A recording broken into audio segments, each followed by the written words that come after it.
नमस्कार, मैं हूं अंकुर और आप देख रहे हैं सत्यहिंदी.com। आइए एक नजर डाल लेते हैं अब तक की सुर्खियों पर। आगामी अक्टूबर महीने में होने जा रहे कांग्रेस अध्यक्ष के चुनाव को लेकर सांसद मनीष तिवारी ने सवाल उठाए हैं। तिवारी ने कांग्रेस के चुनाव प्राधिकरण के अध्यक्ष मधुसूदन मिस्त्री को ट्विटर पर टैग कर पूछा है कि जब मतदाता सूची सार्वजनिक नहीं की गई है तो स्वतंत्र और निष्पक्ष चुनाव कैसे हो सकते हैं। तिवारी ने कहा कि निष्पक्ष चुनाव के लिए सारे मतदाताओं के नाम और पते भारतीय राष्ट्रीय कांग्रेस की वेबसाइट पर पारदर्शी ढंग से प्रकाशित किए जाने चाहिए। बता दें, इससे पहले केरल से कांग्रेस के सांसद शशि थरूर ने कहा था कि कांग्रेस अध्यक्ष का चुनाव स्वतंत्र और निष्पक्ष होना चाहिए। राजनीतिक गलियारों में ऐसी खबरें हैं कि शशि थरूर कांग्रेस में असंतुष्ट नेताओं के गुट G23 की ओर से अध्यक्ष के चुनाव में उम्मीदवार भी हो सकते हैं। दिल्ली में ऑपरेशन लोटस को लेकर बीजेपी और आम आदमी पार्टी बुरी तरह भिड़ गए हैं। दिल्ली में बीजेपी के कुछ सांसदों ने बुधवार को प्रेस कॉन्फ्रेंस कर आम आदमी पार्टी के द्वारा उनके विधायकों को 20-20 करोड़ रुपए का ऑफर दिए जाने के आरोपों की जांच की मांग की है। इसके लिए दिल्ली के सभी बीजेपी सांसदों ने उपराज्यपाल विनय कुमार सक्सेना को पत्र लिखा है। इस बारे में दिल्ली बीजेपी के सांसदों का कहना है कि आम आदमी पार्टी के जिन विधायकों को बीजेपी नेताओं की ओर से फोन कॉल किया गया है, उन सभी लोगों के फोन जांच एजेंसियों के पास जाने चाहिए और सच सामने आना चाहिए। बीजेपी सांसदों की प्रेस कॉन्फ्रेंस के बाद आम आदमी पार्टी भी मैदान में उतर आई और उसने कहा कि पार्टी विधायकों का प्रतिनिधिमंडल सीबीआई निदेशक के पास जाएगा और ऑपरेशन लोटस की जांच की मांग करेगा। विधायक आतिशी मारलेना ने कहा कि पेट्रोल डीजल के बढ़े हुए दामों से आने वाला पैसा विधायकों को खरीदने में इस्तेमाल किया जा रहा है। उन्होंने कहा कि बीजेपी ने राज्य सरकारों को गिराने के लिए 6,300 करोड़ रुपए खर्च किए हैं। आतिशी ने कहा कि आप विधायकों को खरीदने के लिए रखा गया 800 करोड़ रुपए किसका है। पीएम मोदी के मुखर विरोधी तेलंगाना राष्ट्रीय समिति यानी कि टीआरएस के अध्यक्ष और तेलंगाना के मुख्यमंत्री के चंद्रशेखर राव यानी केसीआर आज बिहार में नीतीश कुमार और आरजेडी के संस्थापक लालू प्रसाद यादव और तेजस्वी यादव से मुलाकात करेंगे। वो इस दौरान मुख्यमंत्री नीतीश कुमार से देश के ताज़ा राजनीतिक हालात पर चर्चा करेंगे। बता दें, बिहार में बीजेपी का साथ छोड़कर महागठबंधन के साथ नीतीश कुमार के आने के बाद से विपक्ष में एक उम्मीद जगी है। इसको 2024 से पहले एक अहम घटनाक्रम बताया जा रहा है। हल्के सुर में ही सही, लेकिन उनके समर्थक नीतीश कुमार को पीएम पद का उम्मीदवार बता रहे हैं। वहीं केसीआर भी विपक्ष को एकजुट करने के लिए लंबे समय से लगे हुए हैं। ऐसे में ये मुलाकात हो रही है। तेलंगाना के मुख्यमंत्री केसीआर के बिहार दौरे को लेकर बीजेपी ने हमला बोला। बिहार के पूर्व उप मुख्यमंत्री और बीजेपी नेता सुशील कुमार मोदी ने विपक्षी एकता का ताज़ा कॉमेडी शो इसको बताया है। सुशील मोदी ने कहा है कि केसीआर नीतीश मुलाकात विपक्षी एकता का ताज़ा कॉमेडी शो है। उन्होंने टीआरएस को भी आरजेडी की तरह भ्रष्टाचार में डूबी परिवारवादी पार्टी बताया और कहा कि केसीआर तेलंगाना में जनाधार खो चुके हैं। सुशील मोदी ने एक के बाद एक ट्वीट कर कहा, ये लोग भ्रष्ट और परिवारवादी दलों को साथ लेकर प्रधानमंत्री मोदी को पराजित करने का सपना देख रहे हैं, लेकिन विपक्षी एकता मेढक तौलने जैसा हो गया है। विपक्ष का हर नेता खुद को पीएम मटेरियल मान रहा है, जबकि कांग्रेस राहुल गांधी पर कोई समझौता करने को तैयार नहीं। उन्होंने कहा कि विपक्षी मुख्यमंत्रियों का मेलजोल दरअसल भाजपा के बढ़ते जनाधार और प्रधानमंत्री मोदी की अपार लोकप्रियता से डरे सहमे लोगों की हताशा का परिणाम है। महाराष्ट्र में मुख्यमंत्री एकनाथ शिंदे और पूर्व मुख्यमंत्री एवं शिवसेना अध्यक्ष उद्धव ठाकरे के बीच राजनीतिक जंग में अब योग गुरु बाबा रामदेव की एंट्री हो गई। रामदेव ने मंगलवार को मुख्यमंत्री एकनाथ शिंदे और उप मुख्यमंत्री देवेंद्र फडणवीस से मुलाकात की। मुलाकात के बाद उन्होंने बयान देते हुए एकनाथ शिंदे को शिवसेना संस्थापक बाला साहब ठाकरे का उत्तराधिकारी बता डाला। रामदेव ने मंगलवार को एकनाथ शिंदे और फडणवीस से मुलाकात के बाद कहा कि बाला साहब ठाकरे हिंदुत्व पर चलने वाले व्यक्ति थे एवं और अगर उनका कोई असली उत्तराधिकारी इस समय बचा है तो वो एकनाथ शिंदे हैं। रामदेव के इस बयान पर विवाद हो गया। शिवसेना ने रामदेव पर निशाना साधते हुए कहा कि उनके ऊपर खुद मुकदमे चल रहे हैं, तो ऐसे में उन्हें शिवसेना किसकी है इस बारे में बोलने का हक नहीं। रामदेव के बयान से महाराष्ट्र की राजनीति और गर्मा सकती है। बिहार में बीजेपी के साथ गठबंधन तोड़ने के बाद अब नीतीश कुमार की पार्टी जनता दल यूनाइटेड मणिपुर में भी भाजपा के नेतृत्व वाली सरकार से समर्थन वापस ले सकती है। बीजेपी सूत्रों ने कहा कि इससे बीरेन्द्र सिंह सरकार को कोई खतरा नहीं होगा, क्योंकि वर्तमान में 60 सीटों वाली विधानसभा में भाजपा के नेतृत्व वाले गठबंधन को 55 विधायकों का समर्थन है।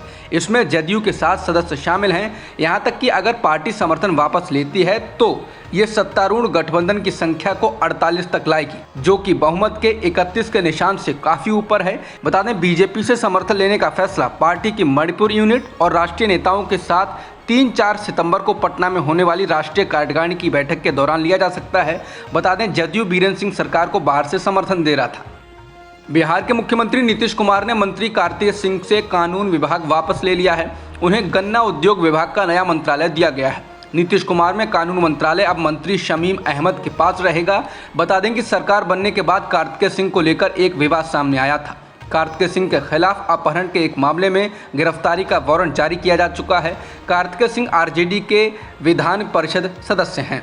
कार्तिकेय सिंह को 16 अगस्त को कोर्ट में सरेंडर करना था, लेकिन उन्होंने सरेंडर नहीं किया और उसी दिन उन्होंने कैबिनेट मंत्री पद की शपथ ली थी। बीजेपी ने इसे मुद्दा बना लिया। बता दें साल 2014 में राजीव रंजन नाम के एक शख्स का अपहरण हुआ था और इस मामले में कानून मंत्री कार्तिकेय सिंह भी अभियुक्त हैं। गुजरात हाईकोर्ट ने त्योहारों पर बूचड़खाना बंद करने के फैसले के खिलाफ दायर याचिका पर कहा है कि लोग 1 या 2 दिन मांस खाने से परहेज कर सकते हैं। बता दें अहमदाबाद नगर निगम ने जैन त्योहार पर्युषण के मौके पर शहर के एकमात्र बूचड़खाने को बंद करने का फैसला किया।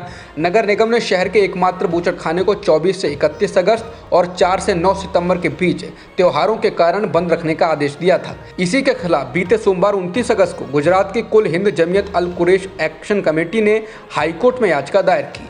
वहीं याचिकाकर्ताओं ने हाईकोर्ट को बताया कि नगर निगम का आदेश लोगों के भोजन के मूल अधिकार को रोक देता है। जस्टिस संदीप भट्ट ने जवाब दिया, आप खुद को 1-2 दिन के लिए मांस खाने से रोक सकते हैं। अपनी घरेलू सहायिका से बेहद अमानवीय व्यवहार करने वाली बीजेपी नेता सीमा पात्रा को पुलिस ने गिरफ्तार कर लिया है। सीमा पात्रा के द्वारा आदिवासी समुदाय की घरेलू सहायिका के साथ हैवानियत किए जाने का मामला सामने आते ही बीजेपी ने उन्हें पार्टी से निलंबित कर दिया था। बीजेपी नेता के द्वारा हैवानियत किए जाने का एक वीडियो भी सामने आया था। सीमा पात्रा रिटायर्ड IAS अफसर की पत्नी है, जबकि पीड़िता का नाम सुनीता खाका है। बीजेपी नेता पर आरोप है कि उन्होंने आदिवासी महिला को 6 साल तक कैद रखा, जीभ से फर्श साफ करने और पेशाब चाटने को मजबूर किया, रॉड से दांत तोड़ दिए और गर्म तवे से उसके शरीर को जला दिया। अमानवीयता की शिकार हुई आदिवासी महिला को रांची पुलिस ने छुड़ाया था। 29 वर्षीय यह महिला अस्पताल में भर्ती है। महिला ने आरोप लगाया है कि सीमा पात्रा उन्हें गर्म तवे से जलाती और नियमित रूप से उनकी पिटाई करती थी। बीजेपी ने फिरोजाबाद नगर निगम की पार्षद विनीता अग्रवाल को पार्टी से निष्कासित कर दिया है। विनीता अग्रवाल ने बच्चा चोरी करने वालों से 7 महीने के बच्चे को खरीदा था। विनीता अग्रवाल और उनके पति कृष्ण मुरारी अग्रवाल ने इसके लिए 1,80,000 रुपए दिए थे। इस दंपति के पास एक बेटी थी और वो एक बेटा चाहते थे। हालांकि दंपति ने दावा किया था कि उन्होंने बच्चे को गोद लिया था और उन्हें इस बात की जानकारी नहीं थी कि बच्चे को चोरी किया गया है या उसका अपहरण किया गया है। बच्चा चोरी होने के बाद उसे खरीदे जाने की घटना में बीजेपी नेता का नाम सामने आने को लेकर अच्छा खासा बवाल सोशल मीडिया पर मच गया। दिल्ली के उप मुख्यमंत्री मनीष सिसोदिया ने कहा कि बीजेपी के नेता ऑपरेशन लोटस चलाने के अलावा बच्चे चोरी के काम में भी शामिल होने लगे हैं। कर्नाटक में हुबली के ईदगाह मैदान पर गणेश चतुर्थी का उत्सव होगा। हाईकोर्ट ने इसकी अनुमति दे दी है। आधी रात तक चली सुनवाई के बाद हाईकोर्ट ने कहा कि बेंगलुरु ईदगाह भूमि के मामले में स्वामित्व को लेकर विवाद है, लेकिन हुबली के मामले में ऐसा नहीं है। जस्टिस अशोक एस किनागी की बेंच ने कहा, इसलिए इस मामले में सुप्रीम कोर्ट का आदेश लागू नहीं हो सकता। अदालत ने कहा कि हुबली मैदान नगर निगम की संपत्ति है और निगम जो भी उसमें उचित समझे वो कर सकता है, लेकिन 2 दिनों रमजान और बकरीद को लेकर हस्तक्षेप नहीं किया जा सकता। हुबली के ईदगाह मैदान में गणेश चतुर्थी समारोह आयोजित करने का फैसला नगर निगम द्वारा मंगलवार को लिया गया था। बता दें इससे पहले सुप्रीम कोर्ट द्वारा बेंगलुरु में ईदगाह की जमीन पर गणेश चतुर्थी समारोह के मामले में यथास्थिति बनाए रखने का आदेश दिया गया था। पूर्व सोवियत संघ के नेता मिखाइल गोर्बाचेव का मंगलवार को मॉस्को में निधन हो गया। वह 91 साल के थे। गोर्बाचेव ने सोवियत संघ का पतन कर इतिहास को एक नया मोड़ दिया। उन्होंने उस शीत युद्ध को खत्म कर दिया जिसमें अमेरिका और तब के सोवियत संघ के बीच उस युद्ध के लपेटे में पूरी दुनिया आती रही थी। दूसरे विश्व युद्ध के खत्म होने के बाद से ही वह शीत युद्ध शुरू हो गया था। कोई ऐसा देश नहीं था जिस पर उस शीत युद्ध का असर नहीं पड़ा हो। ऐसा इसलिए था कि दुनिया 2 खेमों में बट गई थी। हालांकि भारत जैसे कुछ देशों ने गुट निरपेक्ष आंदोलन शुरू किया, लेकिन ये देश भी उससे प्रभावित रहे। गोर्बाचेव 7 साल से कम समय तक सत्ता में रहे, लेकिन उन्होंने कई बड़े बदलाव शुरू किए। 1985 और 1991 के बीच सत्ता में रहे गोर्बाचेव ने अमेरिका सोवियत संघों को बेहतर बनाने में मदद की और वो शीत युद्ध के अंतिम जीवित नेता थे। दुनिया भर को प्रभावित करने वाली इसी शीत युद्ध को खत्म करने वाले गोर्बाचेव 20वीं शताब्दी के महान व्यक्तियों में से एक माने जाते हैं। उनके निधन की घोषणा मंगलवार को रूसी समाचार एजेंसियों ने की। अब तक की खबरों में इतना ही। बाकी खबरों के लिए बने रहिए सत्यहिंदी.com के साथ।